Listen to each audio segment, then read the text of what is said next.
Hello again. I'm Dr. Conor Bell, the Bassoon professor at Middle Tennessee State University. In this video, we'll be looking at the 11th and 12th grade mid-state etudes, and this is the lyrical one. At the end of this video, you'll hear me perform it twice. Once, a little under tempo, but fairly strict in rhythm. I don't make a big deal out of the molto retards and the odd tempo gestures. I just go through it. And then the second video, or the second recording, is me playing it closer to the indicated tempo, but making a big deal out of those moments. While you're working on this one, make sure, as always, you're working with your metronome a lot and your tuner. I'd actually use a drone for this. Basically, if you put your drone on a B flat and let that resonate, this one is in the key of B flat minor, that B flat drone will help inform your interpretation by telling you which notes sound good and are thus notes you can rest on, and which notes are a little bit more crunchy and imply that you should keep moving through your phrase. The other benefit is it'll help you play in tune, which is really important. Let's look at a few key things in this one. First of all, there's a turn over the first note. It's that squiggly S looking thing. If you haven't come across this yet, that's okay. Basically, this is an old device for a type of ornament or something that makes that note more interesting. Instead of just playing B flat, C, D flat, we spin around that B flat. Basically, to do a turn, you start on the printed note, you go up a note, you go back to the printed note, you go down a note, and back up to the printed note. And then you continue as indicated.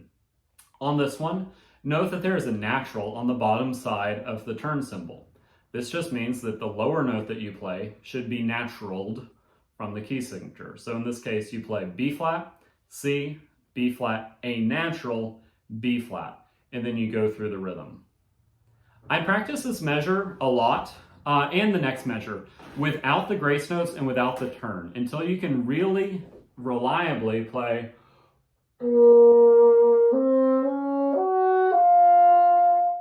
without issue. You shouldn't worry about getting the turn in there. Once you can do that really well, and I would make sure to start this with my thumb on the vent key, or the 1, 2, 3, 4th key from the bottom with your left thumb, so that you know that your B flat is not going to crack when you start. Once you can do that really well, add in the turn. I like to put it just after the first beat, so that we have time to establish B flat, then do the turn, then re-establish B flat and play the printed rhythm. So I try to make it sound like this. 1, 2, 3.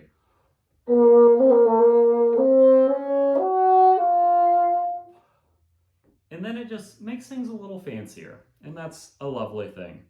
A couple other things to make this measure work out well for you. You might have this problem when you try to play the G flat. If so, you're not alone. You just need to make sure you're using the right fingering. When you're playing this G flat, we need a slur fingering to get into it cleanly. So I suggest you finger the G flat at the end of this measure, 2 in the left hand with a resonance key, with your top key with your pinky, and then in the right hand, 1, 2 in the F key. My normal fingering for this also has the 3rd finger down in the left hand, but if that finger is down, it won't reliably slur from below, from that D flat up to the G flat, and you'll get that multiphonic, or it'll crack, or just do something not nice. If you raise that 3rd finger so your left hand is just 2 and 4, it'll work beautifully every time. And for the grace notes, you can use your normal fingerings, or you can also just kind of finger F and hit your low F key with your pinky, and it'll also kind of work. My preference is to use the real fingerings for these grace notes. But if you're not getting that cleanly, then maybe just try using the pinky and see if that works better for you. As we go down this line, we're marked to crescendo. In these etudes, they like to just say crescendo, or C-R-E-S-C period.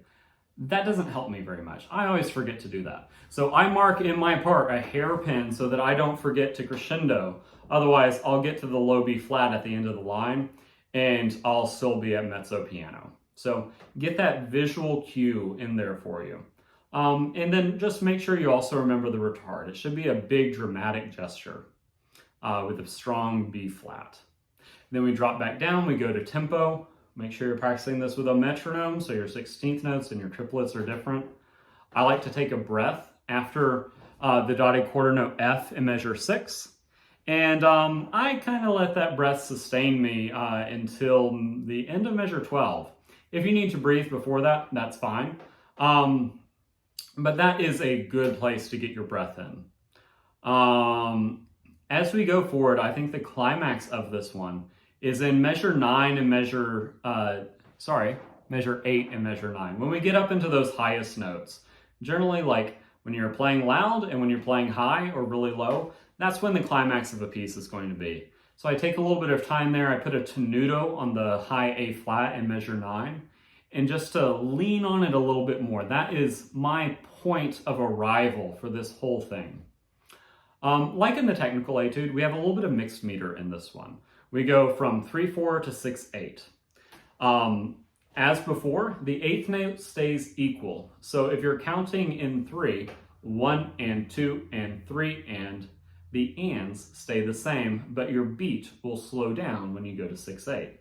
So if you practice counting and conducting, it'll sound like this.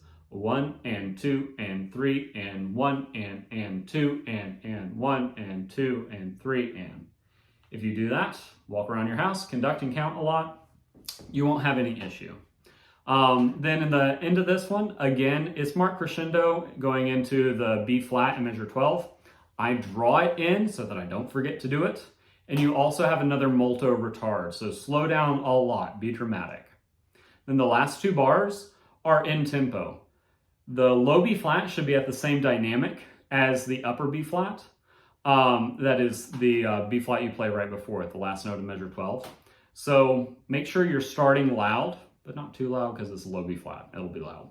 And then as you go up, I add just a tiny bit of retard on the last couple notes. So D flat, F, and then floating into the high B flat.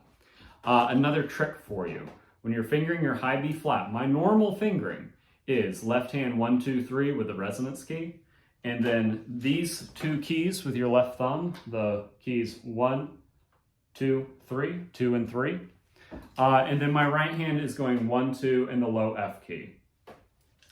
That's my normal fingering. It's a great fingering, it's beautiful. When I'm doing this slur, because it's soft, I raise the first finger in my right hand, and that helps me do that slur cleanly into the high B flat so I can do it really softly and beautifully. Good luck.